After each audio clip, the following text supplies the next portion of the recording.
हत्याकांड से जुड़ी इस वक्त की बड़ी खबर हम आपको दे रहे हैं। एक शूटर का हुलिया अतीक के बेटे से मैच कर रहा है, मिल रहा है।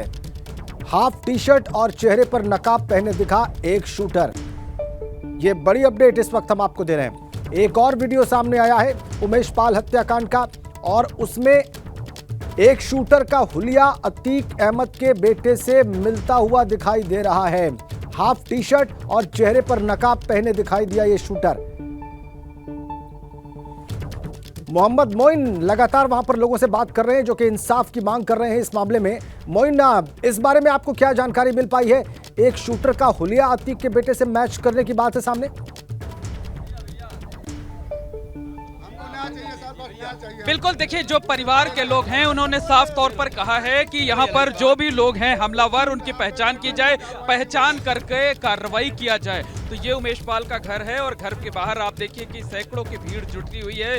हर कोई गम में है, गुस्से में है, पूरे इलाके में मातम पसरा हुआ है और जबरदस्त नाराजगी लोगों के अंदर है। हर कोई ये चाहता है कि जो भी दोषी लोग हैं उनके खिलाफ कार्रवाई की जाए। इस तरीके की मांग परिवार के लोगों की तरफ से की जा रही है। और फिर से एक बार तस्वीरें दिखाना चाहती हूँ उमेश पाल के घर के बाहर की। ये देखिए, ये बमबाजी यहाँ पर की गई थी। ये दीवार पर निशान इस तरीके से देखे जा सकते हैं।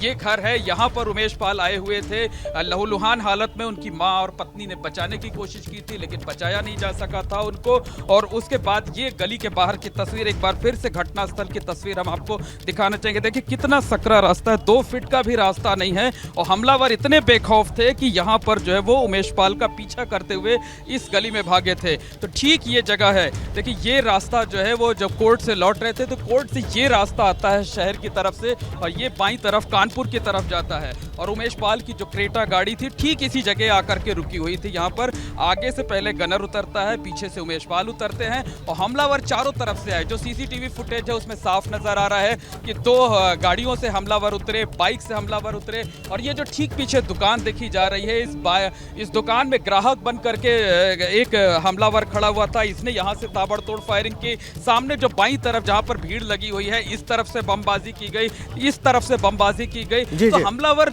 जो थे उनकी संख्या कम से कम 8 से 10 थी, जो है वो और ज्यादा भी हो सकती है, लेकिन इतने हमलावर तो सीसीटीवी फुटेज में नजर आ रहे हैं। यानी एकदम फिल्मी अंदाज में वारदात को अंजाम दिया गया। और एक चीज आपको और दिखाएंगे कि ये जो सामने की सड़क है, यहाँ से 100 मीटर की दूरी पर वो जो सामने एक ऊंचा सा बोर्ड दिखाई दे रहा है, ठीक 18 साल पहले बीएसपी विधायक राजू पाल की हत्या दिन दहाड़े इसी जगह पर की गई थी। यानी 18 साल पहले जो घटना की गई थी उसे जो है 18 साल बाद कल अंजाम दिया गया। उसमें किरदार भले ही बदल गए हों लेकिन जो वारदात का तरीका था ठीक वही था जो 18 साल पहले था। महज 100 मीटर की दूरी पर ठीक सामने जो एक बड़ा सा बोर्ड नजर आ रहा है, वहां पर राजू पाल की हत्या की गई थी। और ये जो जगह जहां इस वक्त हम खड़े हुए हैं, यहाँ पर उमेश पाल की और उनके गनर को जो है 18 साल पहले जिस जगह पर राजू पाल की हत्या की गई थी उससे कुछ मीटर फासले पर उसी केस के गवाह उमेश पाल की हत्या कर दी गई। लेकिन इस वक्त जो हम तस्वीर दिखा रहे हैं मोइन अपने दर्शकों को, वो बहुत मायने रखती है, वो बहुत महत्वपूर्ण है।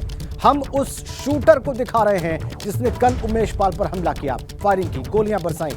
और अतीक अहमद के बेटे की तस्वीर हम दिखा रहे हैं।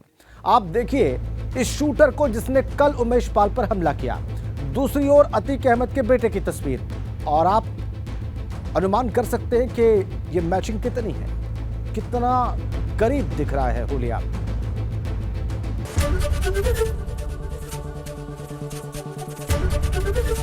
एबीपी गंगा, खबर आपकी, जुबान आपकी।